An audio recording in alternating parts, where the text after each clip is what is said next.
Let's go to 1 Peter chapter number 2 sa atin pong series, A Normal Christian Life. And we'll be looking on the second one. Last time we talked about that a normal Christian life. Ano yung normal Christian life po mga kapatid? Has an active relationship. Okay, it has an active relationship, okay, with Jesus Christ, our Savior. So we touch on the relationship, the importance of our relationship with Christ. And a normal Christian is always, amen, talking and ano po mga kapatid, and communicating to his Savior. Hindi lang may relationship ka pero active, okay? Naka-active mode. Maraming pwede naman ka related sa isang tao pero hindi naka-active ang inyong relationship. Or hindi right ang ating relationship po mga kapatid. Pero it is a normal thing na dapat sa isang Kristiyano ay ang kanyang relationship sa Panginoon ay palaging okay, in tune. Amen. So I don't have to go over John. Let's go to number 2 po mga kapatid na ating titingnan. The second one na indications of what is a normal characteristic of what is a normal Christian life po mga kapatid. Is the second one is a normal Christian, okay, desire the sincere milk of the word. A normal Christian desire the sincere milk of the word. Okay, I'd like you to take note on that. Desire the sincere milk of the word. Let's go to 1 Peter, and you're familiar with this verse. 1 Peter chapter number 2. Okay. 1 Peter chapter number 2.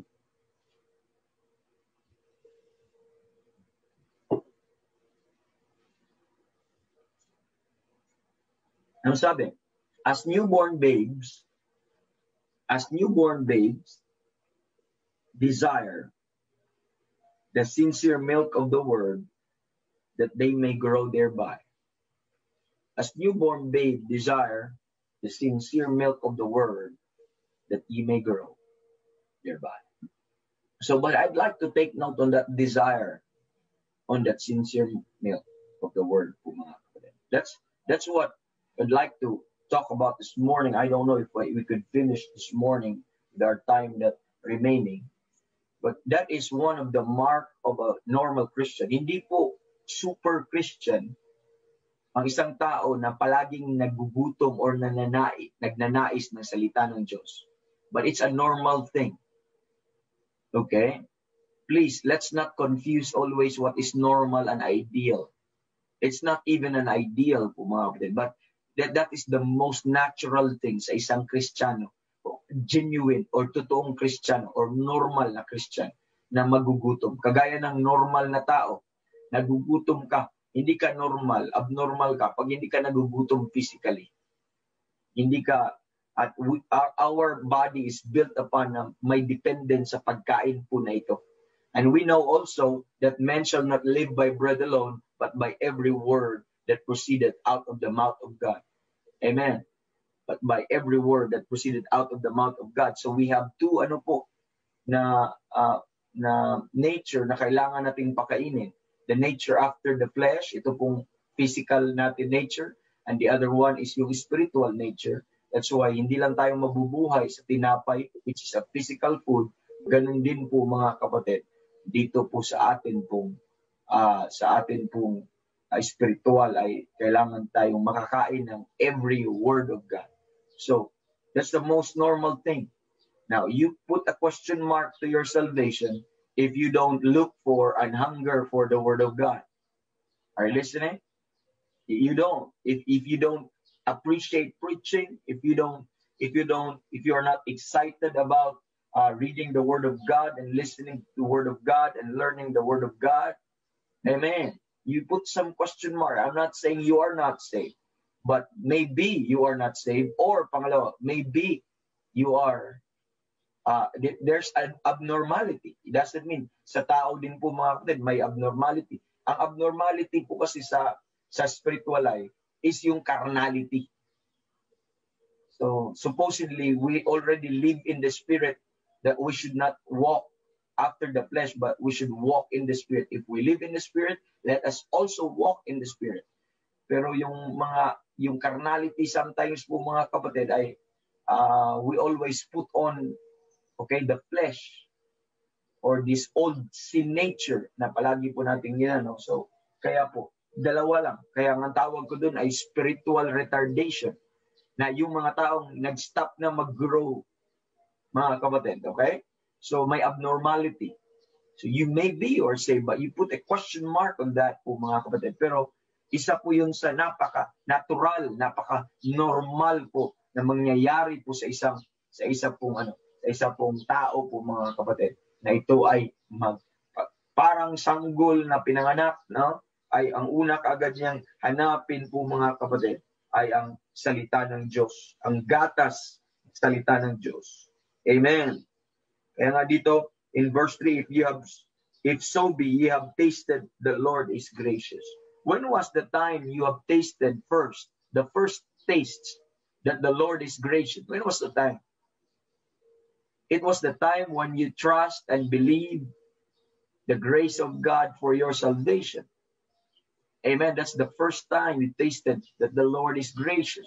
I mean, genuinely, in reality, with that recognition, when you heard the preaching of the gospel of the grace of God po, mga kapatid. So, after that, mga kapatid, you will start now to desire the sincere milk of the word, a word. So, truly, a person who had been saved or who had been regenerated or born again po, mga kapatid, by this incorruptible word po, mga kapatid. Now, I'd like you to see the connection mamaya in 1 Peter chapter number 1 verse 23. Look at 1 Peter 1:23. Being born again, not of corruptible seed, but of incorruptible, by the word of God, which liveth and abideth forever. Do you see that? You are what you see in verse 13. A man can be born again not by any seed, not by corruptible seed, but by incorruptible, by the word of God. So, if you have been born again with that incorruptible seed, which is the word of God, and you will have now, supposedly, and has that spiritual appetite for God's word. Amen. A genuine na saved sa word of God. Amen. Nakatikim ng word of God, start from salvation, or that's the new birth. Amen. We'll have that natural or spiritual appetite for God's word. And if a person truly tasted that the Lord is gracious, again, that is at Calvary, then such longing for the word of God is basically that longing, that desire, the sincere milk of the word is basically a very natural desire, a very natural feeling. Amen. That's a natural feeling. Amen. Na dapat nating ma-realize po, mga kapatid. And I hope you see the connection between Peter chapter number 1:23 with 1 Peter chapter 2 verse 2 po, mga kapatid. That is to say, we began in the word of God, and we will grow by the word of God, and we will sustain with the word of God. So ganun po, no? So hindi po mabubuhay ang isang Kristiyano kung wala po ang salita ng Diyos. Simula't simula hanggang salvation, all throughout na ma-realize na or ma-fulfill na yung purpose ng Panginoon sa iyo, it's always nandun everyday ng feeding ng Word of God. Kaya parang Pilipino, amen, simula nung marunong tayong ngumuya, simula nung marunong tayong kumain, rice na, kanin, hanggang mamatay, kanin pa rin. So, magsawa ka ba sa kanin? Hindi ka nga nagsawa sa kanin. Amen. Amen. Praise the Lord. And ganun din po sa salita ng Diyos. At hindi ka mabubuhay at ang buhay mo ay talagang humihinga ka at nakatayo ka sa salita ng Diyos. So a normal Christian believes Ang isang normal na Christian naniniwala that the Bible is the perfect Word of God. So may problema ka nga pagka-Kristiyano if you don't believe that the Bible is the perfect Word of God. I don't know, paano kita mag-question? Mag-question ko isang tao, napakalaking question mark kung if you don't believe that the Bible is the Word of God or is the perfect Word of God. Ay, hindi ko alam on paano masusustain ang iyong Christian life na mayroon kang salita ng Diyos na binabasa, at the back of your mind, you will say na may mali to, may kulang to, hindi to kompleto. So wala ka, I don't know how can you gain confidence and trust. Salita ng Diyos, no wonder po mga kapatid, may mga tao na walang desire na magbasa.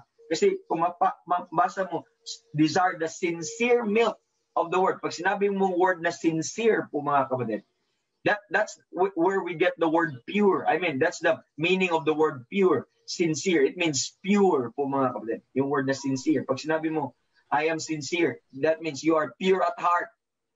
That you have pure intention, you have pure motive. So pure, that's sincerity. So walang bahid, undiluted. That's the word sincere. Pag sinabi mong sincere milk, you are saying the pure milk of the word, the pure word of God. Yung sinasabi sa Psalm 12. Amen. The words of the Lord are pure words, as silver tried in furnace of earth, purified 7 times.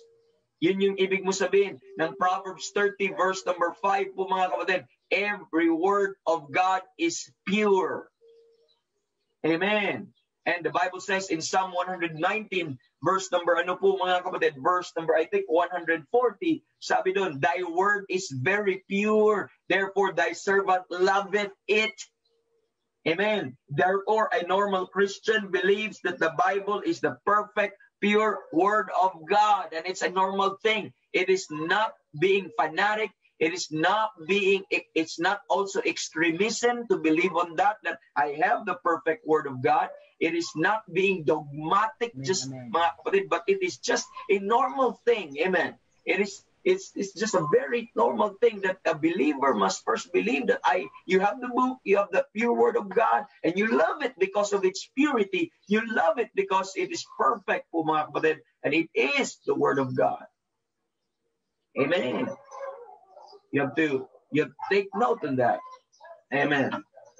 Hindi po, yung mga King James believer na yan, mga panatiko yan. That's not fanaticism. So be it, you call it that way po mga kapatid. But regardless of what you're going to say to me, I believe that I have the perfect Word of God in my hand available today. And that is just a natural feeling because I desire the sincere milk of the Word. The sincere or the pure milk of the Word is available in my hand. It's available sa akin po mga kapatid. Saglit lang, nakalimutan kong hindi pala nakaano ang aking laptop. Ko lang. Okay. Now, Globat. Now, you have to understand that, mga kapatid. So, alongside with his conviction, and that should be the natural conviction, that a normal Christian's attitude towards God's Word, amen, is our attitude towards God's Word. So, ano ang conviction natin? We believe that we have a perfect Word of God. We believe that we have the pure Word of God. Amen. That's why we desire it. Therefore, thy servant loveth it. We believe that we have it, po mga kapatid. As we see. Okay? But alongside with that, ang ating regard, ang ating attitude po mga kapatid. Ang ating attitude with regards sa salita ng Panginoon. Ano yung attitude po natin doon? Amen. Na atin po itong ino-honor, atin po itong nire-respeto. Amen. Atin po itong binibigyan ng mataas na regard. Sabi ni David, princes have persecuted me without a cause, but my heart standeth in awe of thy word. So we're in awe of the Word of God. Every time there is preaching, we always, amen, we always respect it, we always honor it, every time the Word of God is open, we always take heed to it po mga kapatid. And not only we have conviction, a normal Christian has a conviction that he has a perfect, pure Word of God, inerrant, infallible, amen, and preserved, inspired Word of God in his hand. But also, alongside with that conviction is a right attitude toward God's Word. That means our heart standeth in awe, in fear, in reverence, in honor, in love sa salita ng Diyos. That's why we always listen to preaching. Because, amen, if you could not respect the messenger, amen, but the Word of God is far greater than the messenger. The message, the Word of God is far greater than the messenger. Amen. Just for the Word of God's sake, po mga kapatid, you listen to it. Amen. Alongside with that, you will have a right attitude toward God's Word. Amen.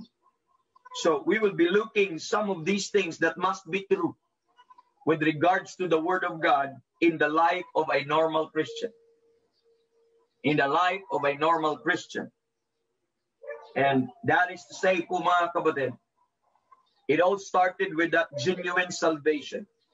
And I'll say this, that genuine salvation, that genuine spirituality, that genuine godliness, that genuine Christian life, it is always marked, I'll say this, it is always marked by a love for God and by a love for His Word and a delight in God's truth. It is always marked.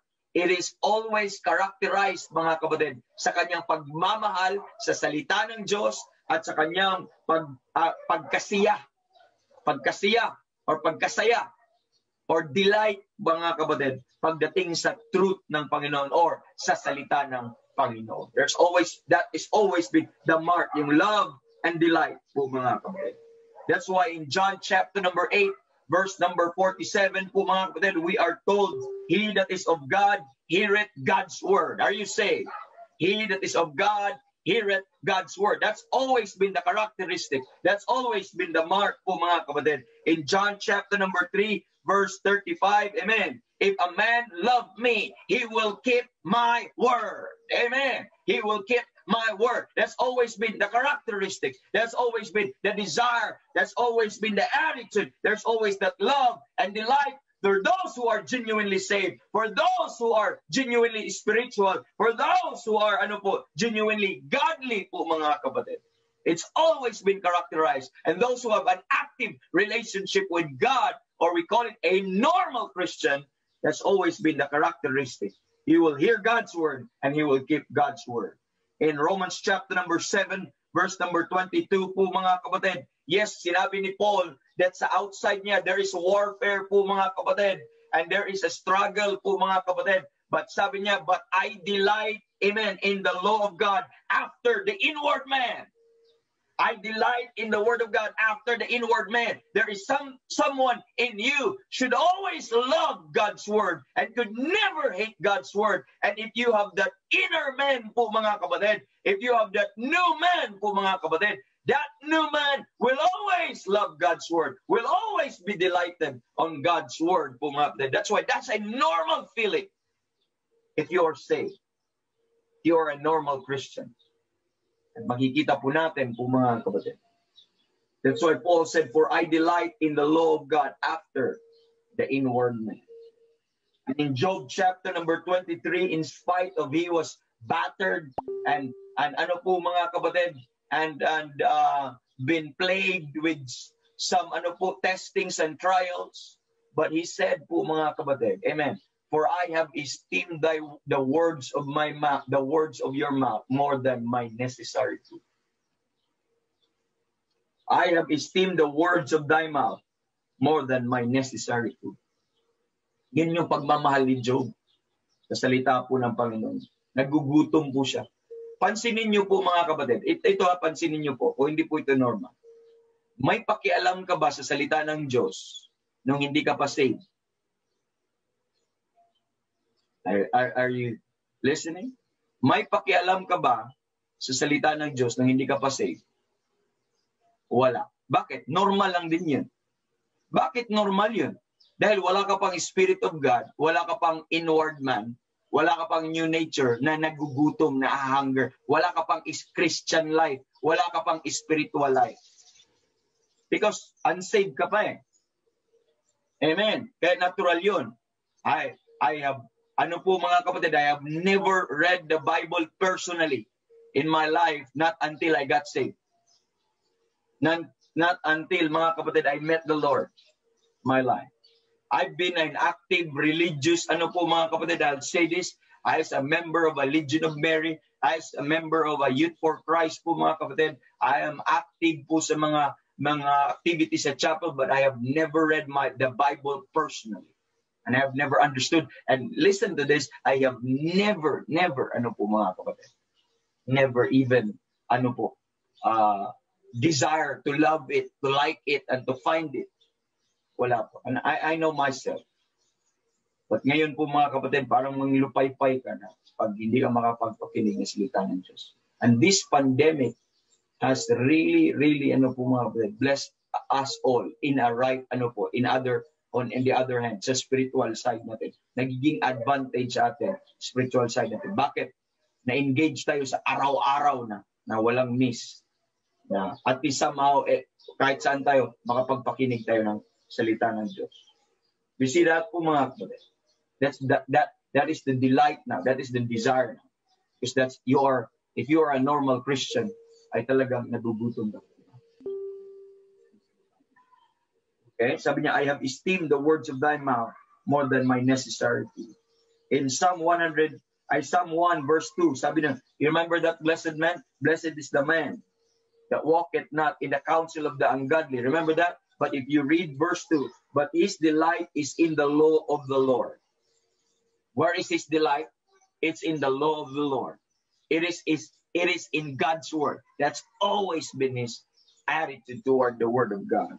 And in Psalm 19, makikita po natin, Psalm 19, remember that song? The law of the Lord is perfect, converting the soul.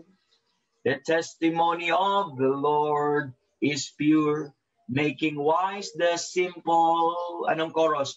More to be desired are they than gold, yea, of much fine gold, sweeter than honey and honeycomb.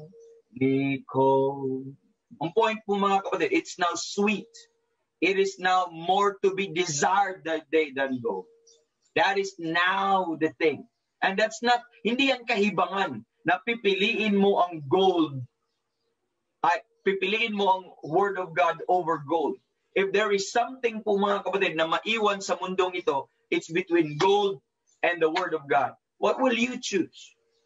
At hindi yan kahibangan at hindi din po yun kamangmangan pagpipiliin mo ang salita ng Diyos, because to a normal Christian, there is nothing more important to him in this life than this book, than the Word of God, po mga kapatid. And dapat maintindihan po natin. Now, hindi pa natin siguro ganun kamahal, but if you are a normal Christian, as we grow po mga kapatid, the more we fall in love just like the Savior, the more we know Him every day sa buhay po natin, the more po natin siyang nakilala po mga kapatid, the lovelier He becomes, the precious He becomes po mga kapatid. The same truth sa salita ng Diyos, the more we grow in the Word, the more we grow in the Lord po mga kapatid, ang salita ng Diyos pasarap ng pasarap ng pasarap ng pasarap ng pasarap. And until such time, you will be caught up with its worth and value, and you will say, Amen. Amen. I could have this more than anything in this world. Amen. And that's our goal. Pero wala pa tayo doon.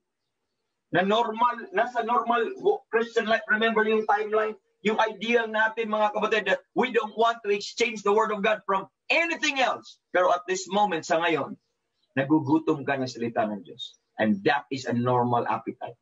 Nagugutom ka ng salita ng Diyos. Gusto mo. I don't know po mga kapatid, some of you siguro nalungkot, pasensya na. Some of you are waiting every morning sa prayer breakfast, and I appreciate sa bawat na sumusunod at nanonood po sa atin, and consistent po mga kapatid. na nasanay na kayo every morning na nakapagpakinig kayo ng salita ng Diyos. At nakaramdam kayo na parang may kulang. Parang naalala niyo, minsan, dahil sa dami kong ginagawa in a day, parang may kulang. Ay, hindi pala ako nakakain. Gutom. Nakalimutan ko kumain ng, hindi pala ako nakapagkape, kaya pala inaantok ako. So parang may missing po palagi. But ito na ang regular natin. Your day would never be the same. Nasasanay ka ng ganun po mga kapatid. Schedule na kumakain po ng alas 6 ng umaga. Amen. Hanggang 7:30 na kumakain po ng salita ng Diyos. In that regard po mga kapatid, that is the attitude ng isang Kristiyano. Nandun po yun. If you are of God, you will hear God's word. You will keep God's word. And you will desire that sincere milk of the word, and you will delight, and you will esteem God's word. Amen. And you will desire God's word above others every day sa buhay po natin. It's a normal thing. Then tomorrow po mga kapatid, I'll cut our lesson there. Di ko natin kaya. I still have many things here that to talk about. But let's add to that, and let's visit some of the things in Psalm 119 tomorrow. That was dedicated, that chapter in the book of Psalms, which has the largest book, chapter with 176 verses po mga kapatid. We will have a little survey on that, on how the psalmist loved the word of God, how he loved and delighted in the word of God. And I'm telling you, that love, that delight po mga kapatid, that craving na meron sa isang Kristiyano ngayon, sa isang ligtas ngayon, mga kapatid, is a very natural feeling. Yung craving natin, yung love natin, yung delight. That is the attitude of a normal Christian life toward God's word. So, we'll develop the lesson. Nasa introductory part pa tayo. We have not in a point, pero yun po yung tema kung gusto po natin. Mahalin po natin ang salita ng Diyos. Hindi ko na kailangan nga sabihin, mahalin niyo ang salita. Kaya alam niyo yung mga preachers na lumalabas na lang ang mga salitang ugat. Nangugagat na lang. Kakabi, love the word of God. Love it, love it. No, hindi na dapat kailangan sabihin yan sa isang totoong Kristiyano. You will naturally love God's word. You will naturally, delight on God's word. As a newborn babe, desire the sincere. Why? Why do you love it? Thy word is very pure. Therefore, thy servant love it. That's why you love it. That's why it's delightful. That's why it's sweet to your taste. Why? Because it's perfect. It is pure. It is inerrant. It is infallible. It is undiluted. It is inspired word of God. And I have it. And I have it in the King James Bible in my hand. Amen. So we'll have more of that tomorrow. Remember, ang pangalawa nating diniscuss sa normal Christian life has a desire for that sincere milk of the word. So it's about the desire. So I'll be talking more of a desire po mga kapatid for the next week. For tomorrow po mga kapatid. Thank you very much. Thank you for joining us. Nasa prayer breakfast, and we're blessed to see everyone. Sorry kung bitin po mga kapatid, but we have more time, okay? We have more time in the world, but we have to cut our program. We still have our children's hour after this, and pray for our broadcast for the whole day. Glory to God for all na kasama po natin ngayong umaga. Amen. God bless you all dito sa Zoom, ganun din dito po sa ating FB Live. God bless. Brother Randy, Sister Nance.